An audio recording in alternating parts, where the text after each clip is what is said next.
Hello everyone. Today I will teach you chapter 12th of class 6 NCERT Maths.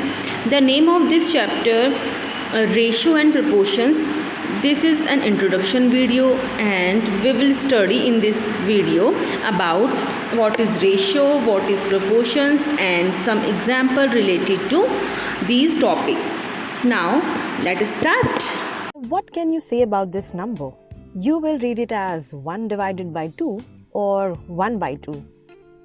Few of you must have also said that it's a fraction.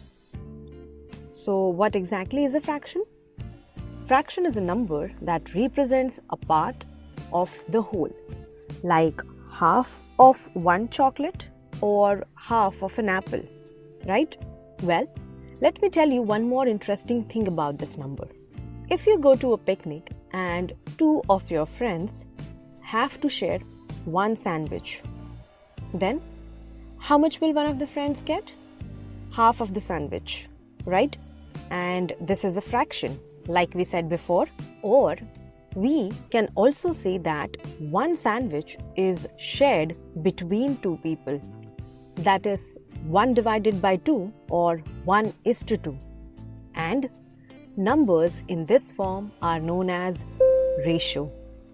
When we compare two things or find a quantitative relationship between two quantities, we get ratios. For example, 5 pencils are to be divided between two friends, Jim and Tim, in the ratio of 3:2 or 3 by 2. This means we will have to give 3 pencils to Jim and 2 pencils to Tim. Correct? But here, is 3 by 2 the fraction? No. Here, the fraction of pencils to Jim is 3 by 5 and to Tim is 2 by 5. That is, you have total 5 pencils and out of that, 3 pencils you have given to Jim. And out of 5 pencils, you have given 2 pencils to Tim. But in the ratio, where it says 3:2 or 3 divided by 2, it means you have to give 3 pencils to Jim and 2 pencils to Tim. Ratio deals with 2 or more different things or quantities, whereas fraction deals with only one quantity. I hope this difference between ratio and fraction is clear now. Let's continue the same example of Jim and Tim. Now suppose if there are 10 pencils to be divided between Jim and Tim in the ratio of 3:2. How will we do this?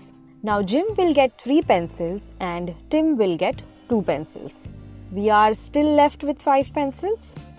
So we'll repeat the procedure, that is 3 pencils to Jim and 2 pencils to Tim.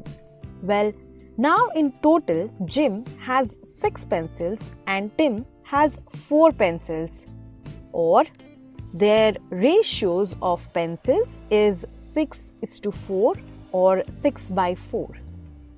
But wait, we were given that pencils should be divided in the ratio of 3:2. You can write this as, now we can cancel 2 and we will get 3 by 2 only, which means 3:2 is equal to 6:4. And this is known as proportion. When we scale up or scale down a ratio, that is, multiply or divide the numerator and denominator by the same number, we will get ratios which are equivalent, that is, equivalent ratios. And proportion is nothing but equivalent ratios. Here, 6:4 is a proportion of the ratio 3:2. Similarly, for 12:8, 3:2 is also a proportion. Now we know what is ratios and what is proportion, right? And also the difference between them. Here, when we look at the same example, 3:2 cannot be reduced any further, right? So when a ratio cannot be reduced any further, then it is known as the simplest form of ratio. However, the concept of ratio and proportion is not based on just two quantities. For example, if you are making a cake, then for that you will need 2 bowls of flour, 1 bowl of butter and 3 bowls of sugar. Here, the ratio of flour to butter to sugar can be written as 2:1:3. Here, the order plays a very important role. This can also be further extended to 4 quantities also, like you can add a bowl of chocolate too. Proportions are also used to find unknown quantities. For example, chocolates were divided in the ratio of 2:3 between Alex and Nick. If Nick got 12 chocolates, then how many chocolates did Alex get? Here, we know the ratio of chocolates between Alex and Nick is 2:3, and we can write this as, now we know Nick has got 12 chocolates, so let's put that value here. After cross multiplying, we get the value as 8. That is, Alex will have 8 chocolates. Proportions are majorly used in such cases where we have to find the unknown values. Well, I hope now you guys are completely clear that what is a fraction, what is a ratio, and what is proportion, and also the difference between all the three. Let's look at a little complicated problem before we end this session. If the age of Kim is twice the age of Tim, after 5 years, the ratio of age of Tim to Kim will be 2:3. Find their present ages. Here we can consider the age of Tim as X, and since it is said that the age of Kim is twice the age of Tim, we will write it as 2x. Correct?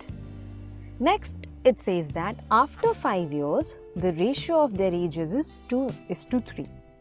So after 5 years, the age of Tim will be x plus 5 and age of Kim will be 2x plus 5, and their ratio, that is x plus 5 divided by 2x plus 5, is equal to 2:3, that is 2/3.